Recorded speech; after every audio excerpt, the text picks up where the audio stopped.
Father D'Souza, General D'Souza, ladies and gentlemen, I'm here under false pretenses. I must be the only one here who has never been into a college. General D'Souza has told you all about me. I'm most appreciative of his kind words. My only regret is that my wife wasn't here to hear them. She would have treated me with greater respect. And when I say I'm uneducated, I really mean it. I must be the only member of my family who isn't a graduate. I managed to do my inter-science. I got a 3rd division, mushkil se. Anyway, it's nice being in this hall with all the academics and all the educated people. And I take this opportunity of inaugurating your Silver Jubilee series on leadership. I don't know what one does for inauguration, but may I say that I have inaugurated the thing.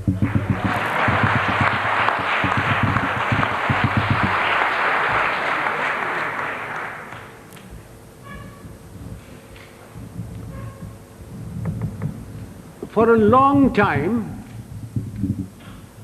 I've been watching the scene in India very carefully. Wherever I go, whenever I pick up a newspaper, I find there are shortages. There's a shortage of fuel, there's a shortage of food, there is a shortage of foreign exchange, there is a shortage of housing, shortage of schools, colleges, everywhere. And everybody talks about these shortages. But the one shortage which is responsible for all these shortages is generally glossed over, which is the shortage of leadership.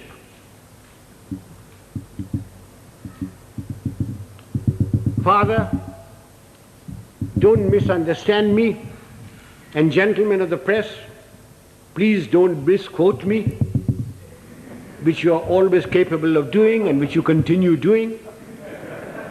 When I talk of shortage of leadership, I do not mean just political leadership. I mean leadership in every walk of life. Whether it's political, administrative, in educational institutions, in our sports organizations, in our industry, amongst labor, amongst the law and order contingents, there is a shortage of leadership. I do not know whether leaders are born or leaders are made. There is a school of thought which says leaders are born. Father, we have a population of 780 million people, and we procreate at the rate of 1 Australia every year. And yet, there is a shortage of leadership. So if those of you who think that leaders are born and who contribute to that theory, may I suggest you throw away all Planned Parenthood and really let yourselves go. If leaders are not born, can leaders be made?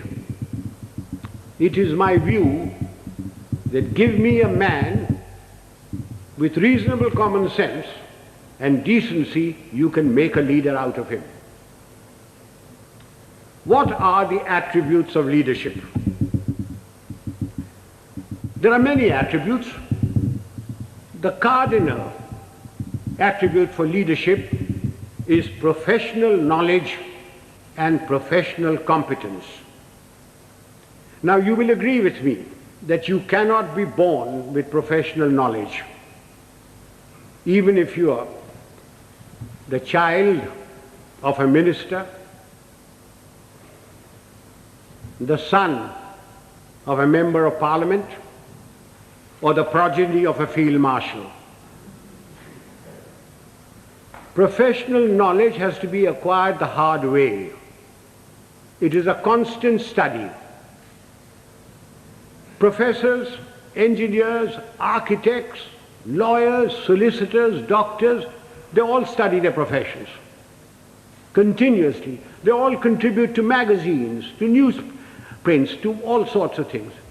But we in India, as soon as we reach positions of power, whether it's ministerial, secretarial, armed forces, or anywhere else, we think we are the repository of all knowledge. Professional knowledge has to be acquired the hard way. And without professional knowledge, you can never have professional competence. And if you haven't got professional competence, you cannot be a leader. I wonder, those civilian gentlemen who have been charged with the security of this country, whether they have ever read a book on the military profession. I wonder if they know the difference between a gun or a howitzer.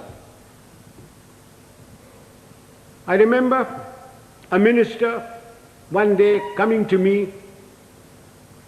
I'd left being the army chief then, and said, and I will talk to you in his own language, "Zara batao, ye howitzer kya cheez hoti hai?" And I said, "What are you talking about, howitzer?" Then I discovered that he meant a howitzer. And I said, "Well, why are you asking me? Why don't you ask the army chief and others?" He said, "Kaise पूछे उनसे? मैं minister हूँ, तेरे से तो पूछ लेता हूँ, तू जानता है कि मैं बेवकूफ हूँ." I wonder if they can distinguish a mortar from a motor, or a gorilla from a gorilla, although a great many resemble the latter. Ladies and gentlemen, professional knowledge is a sine qua non of leadership. You have to have professional competence if you are expected to lead anything. It doesn't matter whether you are in the army, whether you are in the teaching profession, whether you are in industry, unless you have professional competence and professional knowledge, you cannot be a leader. And it has to be acquired the hard way. You've got to study all your life. What takes me to the next attribute? The ability to make up your mind and take a decision. And having taken that decision, accepting full responsibility for it. Those of us who have suffered at the hands of superiors who cannot take a decision know what it's like. An act of omission is much worse than an act of commission. An act of commission can be put right, even if the decision is wrong, by colleagues, by subordinates, by somebody. But an act of omission cannot be put right. Why does a person not take a decision? Because he lacks confidence. Why does he lack confidence? Because he lacks professional knowledge and competence. Eustace will tell you that when I was the army chief, I'd go around, ask my generals, "What are you doing about this?" And he said, "Sir, I've been thinking, I've been considering." And then I produced for myself a Manekshawism. And Father, will you forgive my language? I used to say, if you must be a bloody fool, be one quickly. Take a decision. and then accept full responsibility for it. Do you know how much money is lost in the country because somebody won't take a decision? Costs escalate, papers lie in somebody's place for days, for months, for years. And when they finally take a decision, the cost of a project, the cost of something has gone up tenfold. Who suffers? We, the people of India, suffer. So that's the second requisite for leadership. The ability to make up one's mind, take a decision, and then stand by it. Don't pass the buck on to your subordinate. It's your decision. What comes next? Absolute justice and impartiality.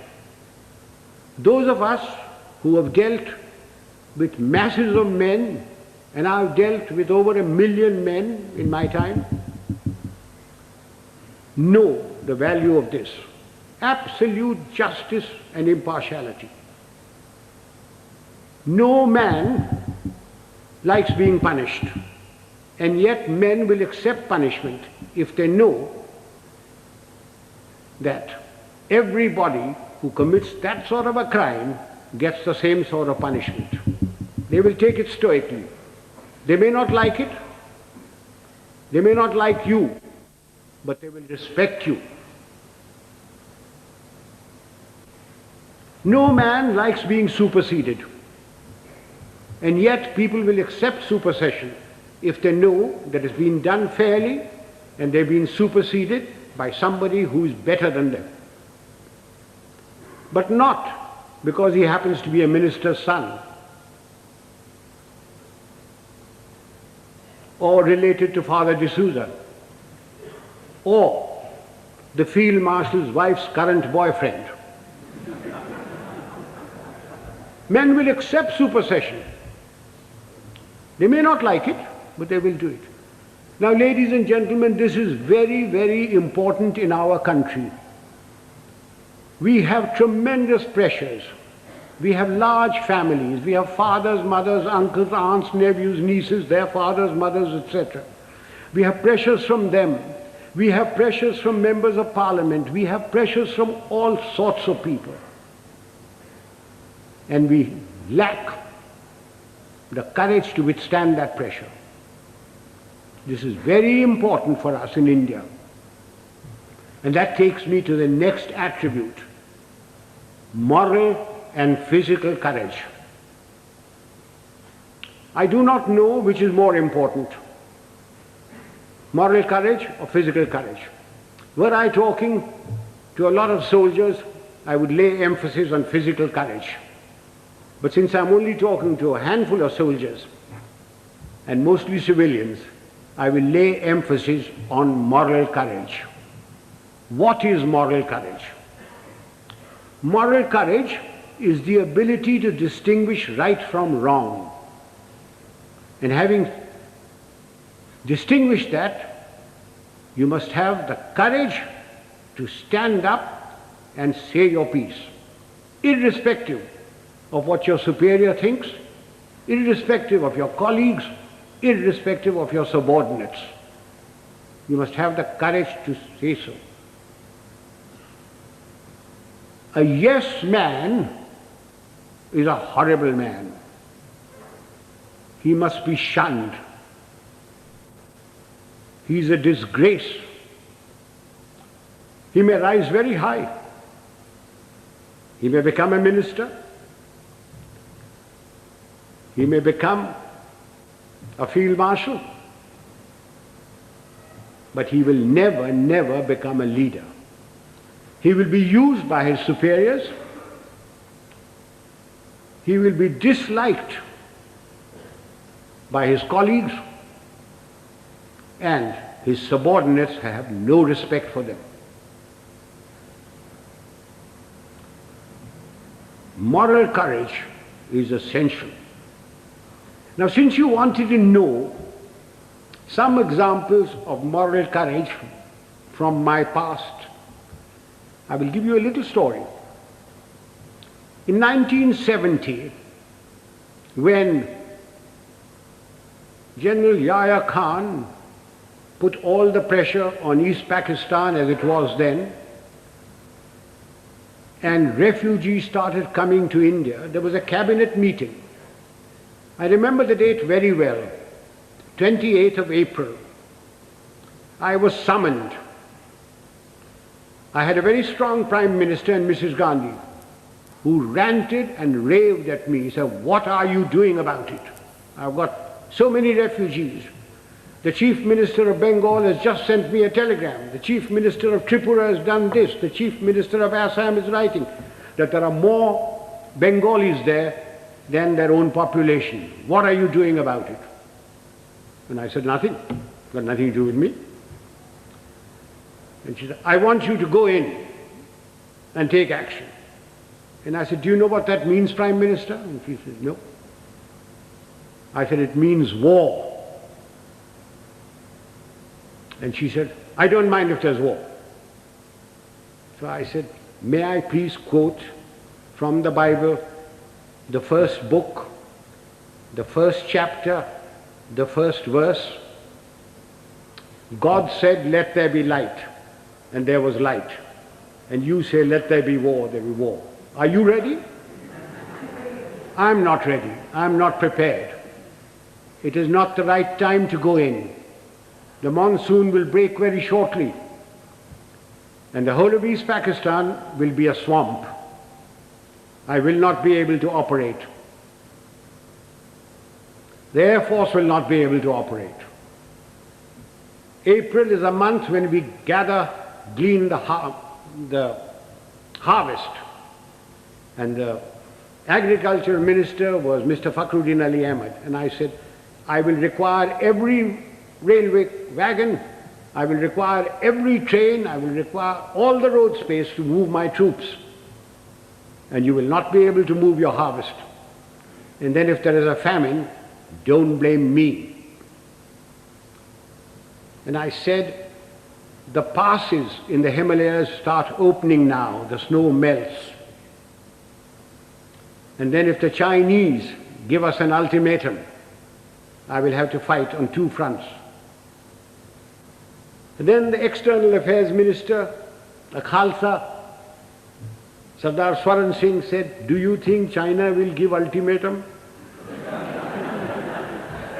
And I said, "You are the foreign minister, you tell me." And then my own minister, Jagjeevan Ram, who couldn't call me Sam, who used to call me Sham.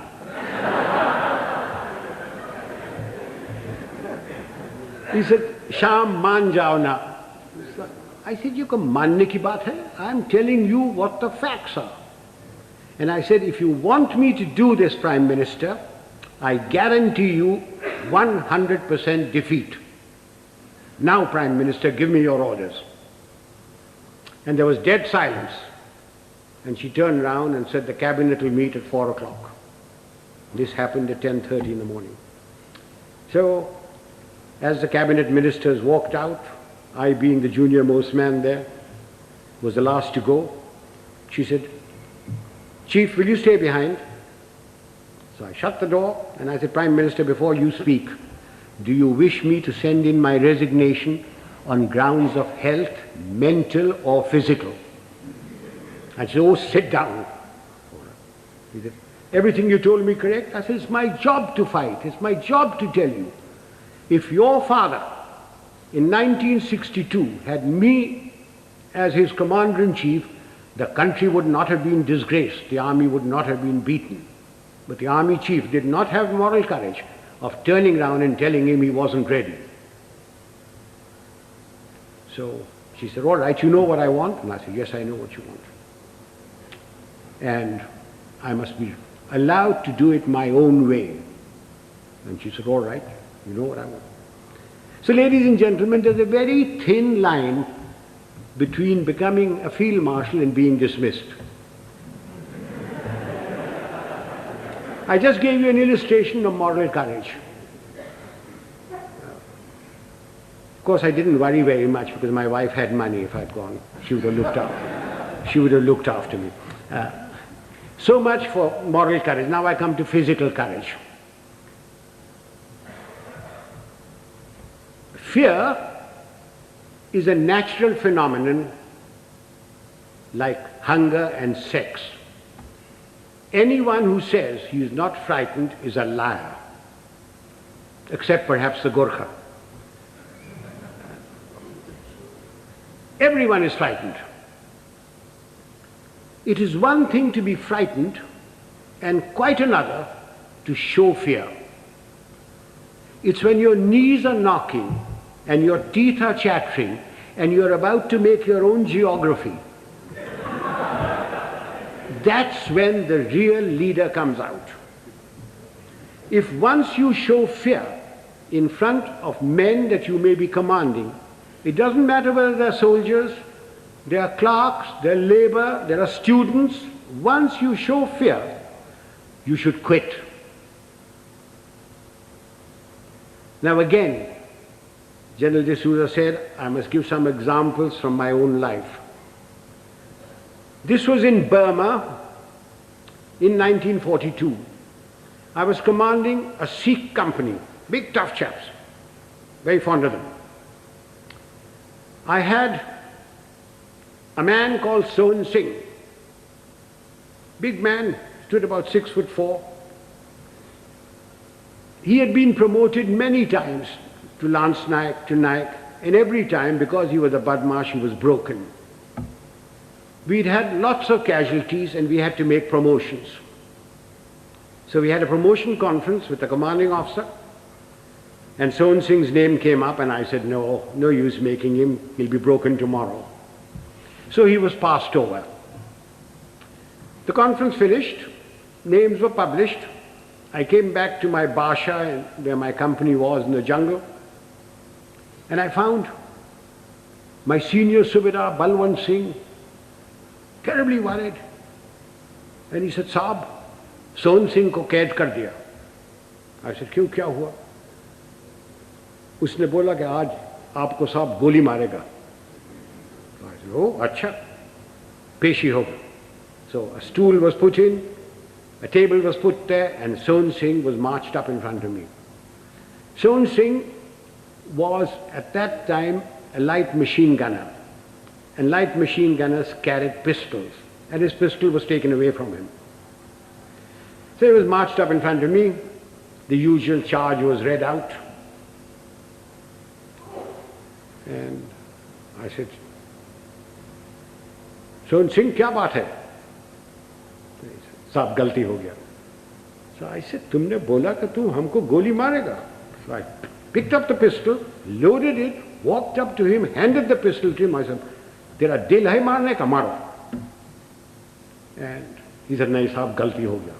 So I gave him a tight slap. I said, case dismissed, जाओ भागो. I went off to the mess, had my dinner, came back, and everybody in the company was very worried. And the Subedar Saab, Balwant Singh said, नहीं साहब आज रात आपको गोली मारेगा. So I shouted out, Sohan Singh किधर है? Sohan Singh came along. I said, Sohan Singh, आज रात मेरा बाशा पर तुम सेंट्री होगा, और कल सुबह 5 बजे 1 मग्गा चाह और 1 मग्गा गर्म पानी दाढ़ी बनाने के लिए. कोई शक? बेशक, भागो. And I went in there. I was woken up in the morning by Sohan Singh with a mug of tea and a mug of hot water, and he followed me like a lamb throughout the conflict. Now, ladies and gentlemen, if you think I wasn't frightened, you are mistaken. I was terrified. But if I hadn't done that, and put Sohan Singh in the clink or something like that, everybody would have said, Dekha, hamara saab darta hai. Just an example of this. How often during riots and all that, some young sergeant with nothing but a little stick in his hand has walked in and quelled everything by showing courage. So physical courage is essential to leadership. You needn't be foolhardy like I was. I was very young. I don't know whether I do it today. But physical courage is essential. That takes me to the other attribute, loyalty. Now, does loyalty require very much explanation? We all expect loyalty from our subordinates. Do we give loyalty to them? Loyalty is a two-way thing. We expect loyalty, we have to give loyalty. Do we give loyalty to our colleagues? So remember that for leadership, you expect loyalty, you've got to give loyalty. Time is running short. There are other attributes.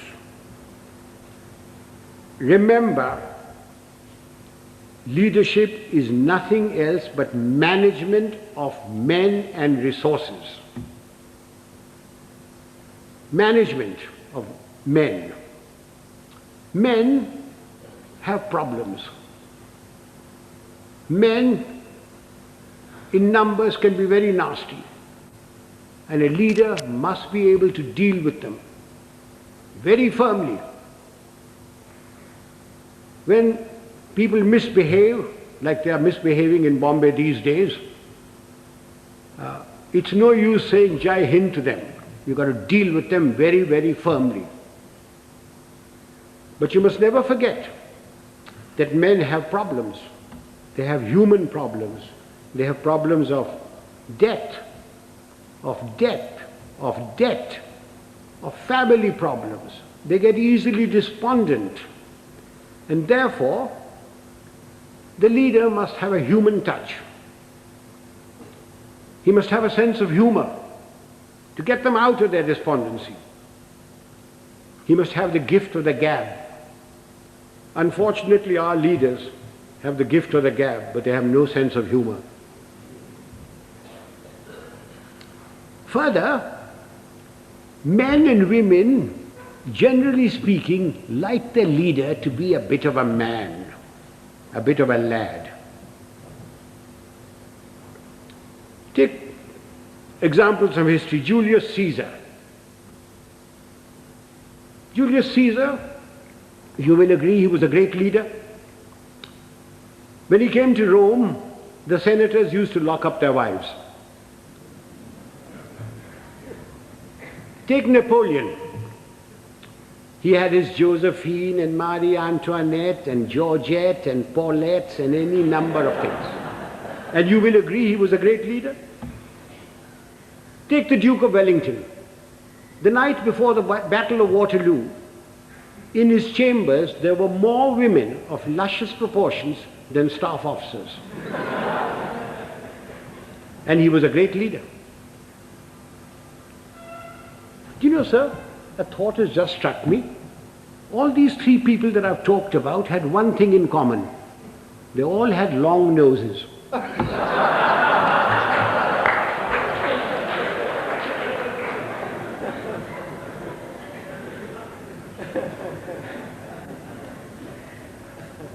If my time is not up, can I crave your indulgence and talk for another 10 minutes? Ladies and gentlemen, no amount of leadership will put things right. There are two other aspects that we Indians must know and we lack badly. One is discipline and the second is character. What is discipline? Discipline is a code of conduct for decent living in society one with the other. Who lays down this code of conduct? Not the Prime Minister, not Parliament. Of course it's laid down in the Army Act. But I'm not trying to impose the Army Act on you. This code of conduct has come to us from father to son, from mother to daughter, from times immemorial. It's in the Bible, it's in the Gita, it's in the words of Nanak, in the sayings of Muhammad and Buddha. It's all come down. It's been refined as cultures have changed. Again, let me illustrate this by example.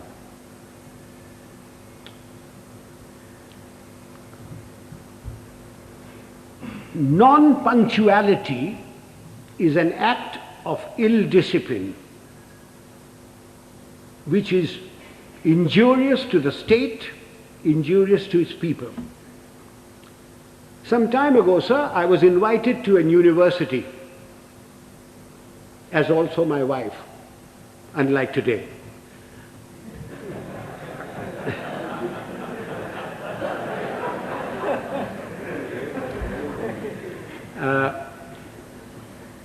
I was called there at a convocation at 5 o'clock in the evening. And having been in the army for 50 years, telling the driver, go slow, go fast, arrived there at 5 o'clock in the evening. I was received by the Vice Chancellor and his lady, the Union Secretary, escorted to the dais. My wife too was asked to sit on the dais, and she politely refused, saying that she'd much rather sit down, as this is the only opportunity she has to look up to me. And as usual, I was garlanded. The Vice Chancellor sang my praises and asked me to talk to these people. There were about 5,000 boys and girls there,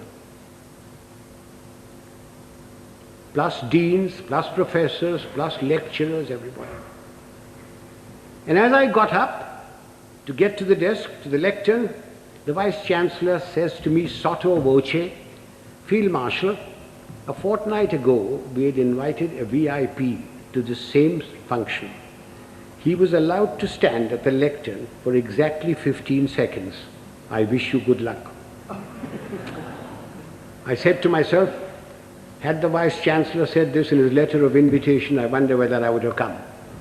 Anyway, I got up to the lectern and I addressed the gathering for the amount of time that I was allowed. I was heard in pin-drop silence, and at the end of it, I got a thunderous applause. The Vice Chancellor and his lady, the deans, professors, lecturers, the student body, and even my wife stood up and gave me a standing ovation. I was most relieved. Although my wife told me afterwards that I looked pale. After the usual vote of thanks, etc., we went out into the gardens where refreshments were given. And I, having an eye for a pretty girl, walked up to a pert little thing wearing lovely jeans, tight-fitting, and I started a conversation which ran as follows. I said, my dear, why were you so kind to me today, all of you? I not having the looks of Rajesh Khanna or Amitabh Bachchan, or a speaker like M.G. Ramachandran, when only the other day you were so rude to a VIP. And she said, I quote, "Oh, Field Marshal, that dreadful man. We had invited him at 5 o'clock.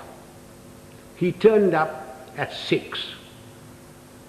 He brought with him a bevy of security people who pushed us aside and took their places where we should be sitting. He brought with him 2 of his brats, grandchildren probably. He was too old to have those kids that side. But you never know.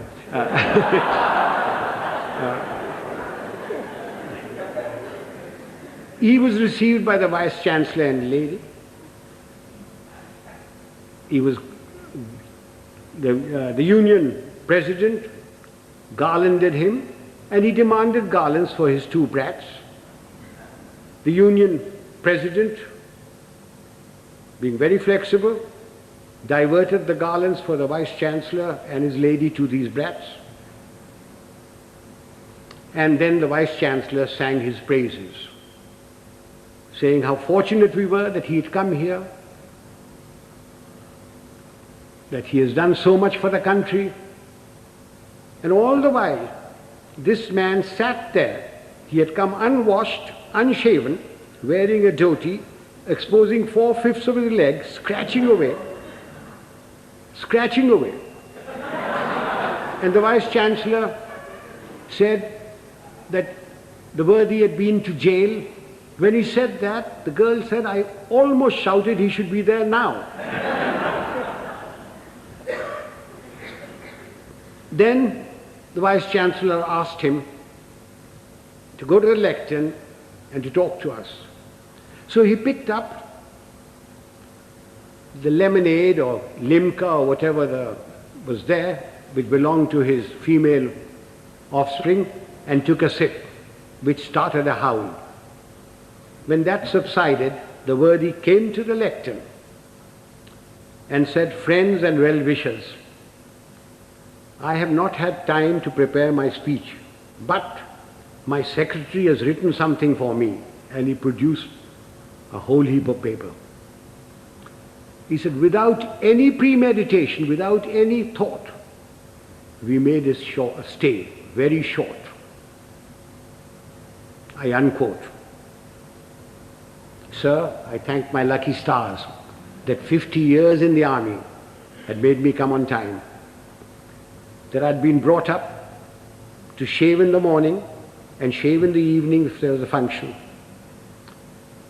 that I had a lounge suit on, and although I have very nice legs, I didn't expose them, that I didn't suffer from itch or eczema to indulge in the scratching of the unmentionable.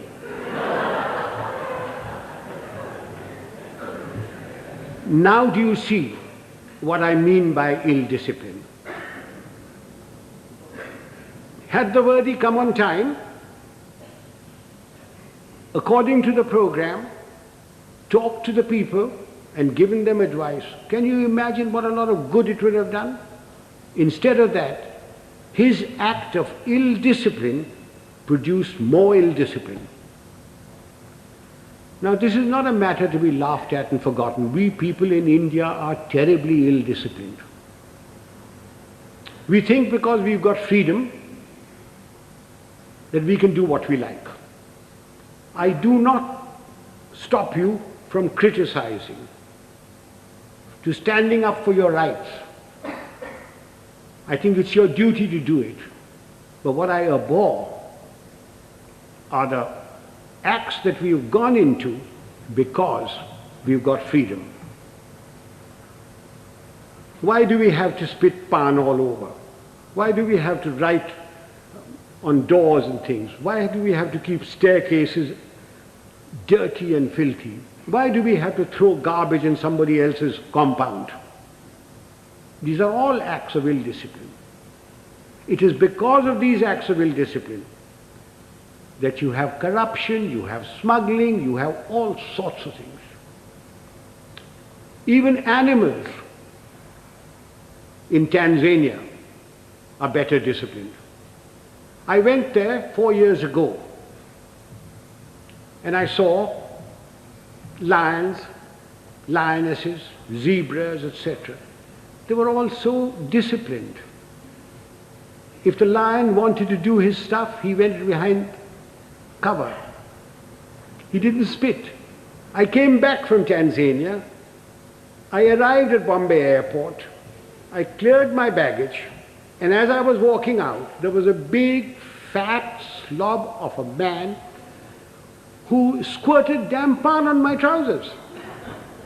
And when I gave him a tight kick, he was most indignant. He didn't think he'd done any wrong.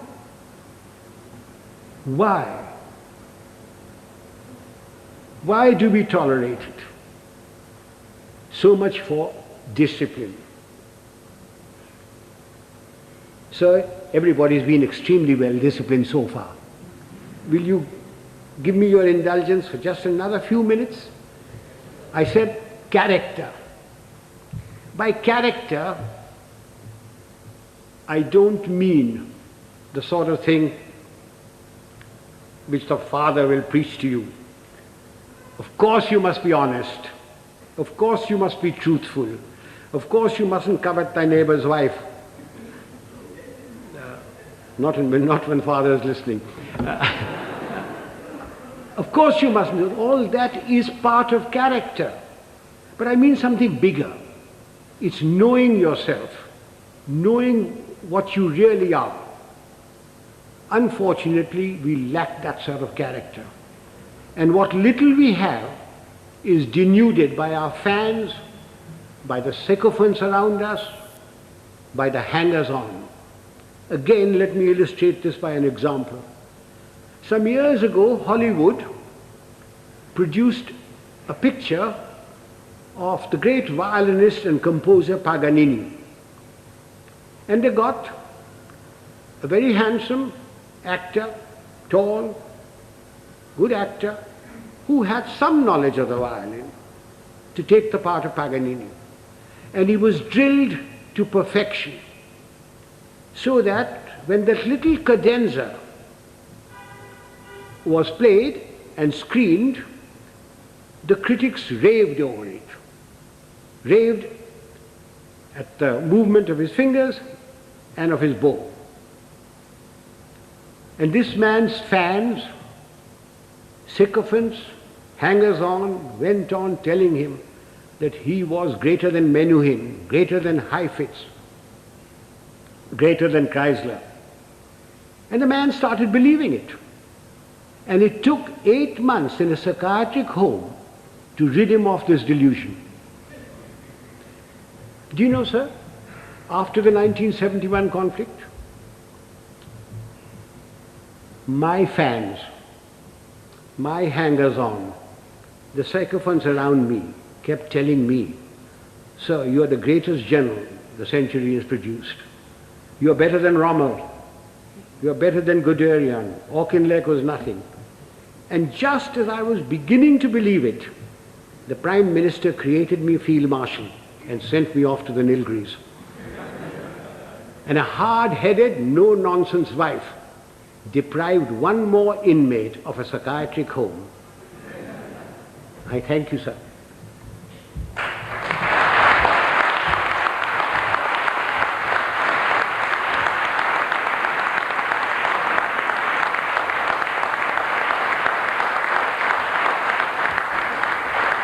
Ladies and gentlemen, I'm at your mercy. You can ask me any question you like, personal, pertinent, or impertinent. I'm getting deaf, so you'll have to come nearer me. Punctuality is very essential for this engagement was announced at 6:30. You're quite right, sir. I was ready. I was told I was going to be picked up at 6 o'clock. I was ready, waiting. In fact, the people who organized the function came up to me. I just came out of my bath and said, "General D'Souza says, please do not come before 6:45. So will you hang around till 6:30 and then we'll bring you here." Not my fault. I was there absolutely on time. Please blame General D'Souza. And he had a reason that everybody works till 6 o'clock. Traffic is also there, and therefore he decided it was going to be 6:45. I would like to add that We got to go into East Pakistan. None. Militarily. You cannot go into anybody's country. But we had 9 million refugees. We, in our own country, are starving. We don't have enough clothes, we don't have enough medical attention, we don't have enough food, we don't have enough schooling. But we had 9 million people, through no fault of our own. We, the Prime Minister of India, went around the whole world telling everybody that I have nothing against Pakistan. In fact, I want Pakistan to be strong. What crime have we committed that we should have 9 million people of somebody else's country in my country? You Americans, if two Indians go there, you kick up a row. You, the French, won't accept anybody coming in. The British don't. Why are you asking me to keep 9 million men? Yahya Khan is your friend, not mine. Please persuade him to take these people back or create conditions so that they go back. If you don't, then I shall have no recourse but to ask, I was a general then, General Manekshaw to create those conditions. Now, we had no intention, no desire to go there. All we wanted was these people to go back. And they would never go back so long as the Pakistan army was doing what it was in East Pakistan. I certainly spoke about it.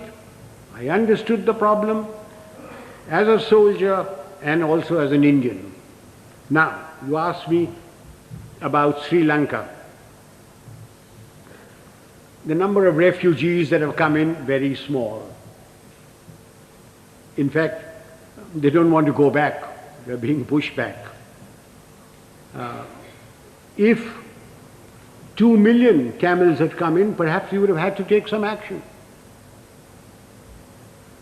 Have I answered that question?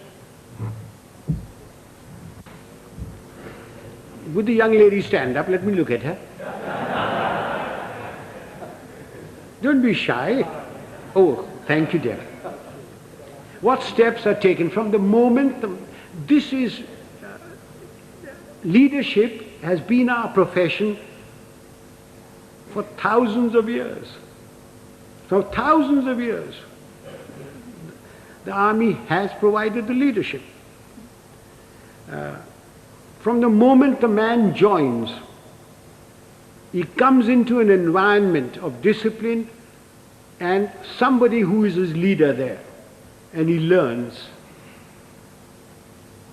We don't have courses for leadership. It is by example. If the general officer commanding in chief comes unshaven, you don't expect the others to be shaven, to shave. But because he is shaven, properly washed, properly clothed, everybody else is. If the general officer or the colonel takes bribes, then you don't expect his people not to take bribes. But he doesn't take bribes. Now you ask me, why doesn't he take bribes? Everybody else in India does. And the answer is very simple.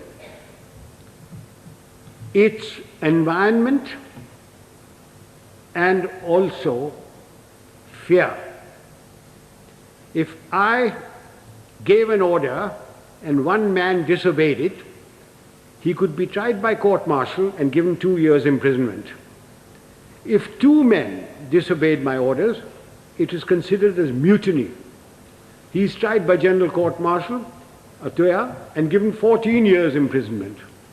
But in civil life, who cares? The policeman takes a bribe. The inspector takes a bribe. Somebody disobeys orders, what happens? You suspend him. He gets a writ petition by paying 25 rupees to any wakil. His case drags on. Eventually he is reinstated, probably gets promotion. But in the case of the army, there's an environment from the moment he joins, plus fear. There is great fear.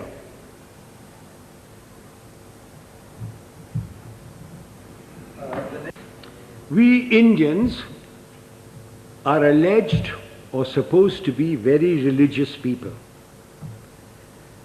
If you read your own religious book, whether it be the Bible or the Gita or the Granth Sahib or the Quran, you automatically have discipline, self-discipline.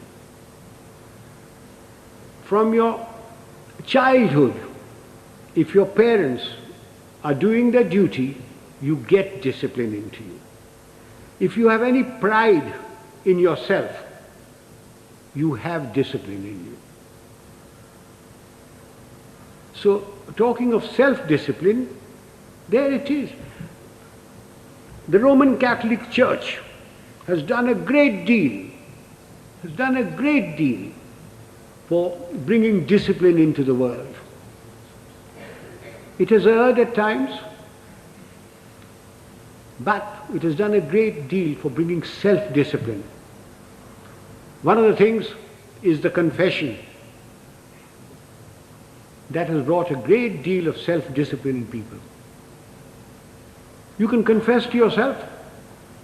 When you go to bed at night, when you say your prayers, confess to yourself what wrong you have done. Otherwise, I can't give you any answer for self-discipline. Yes, sir. As Yes.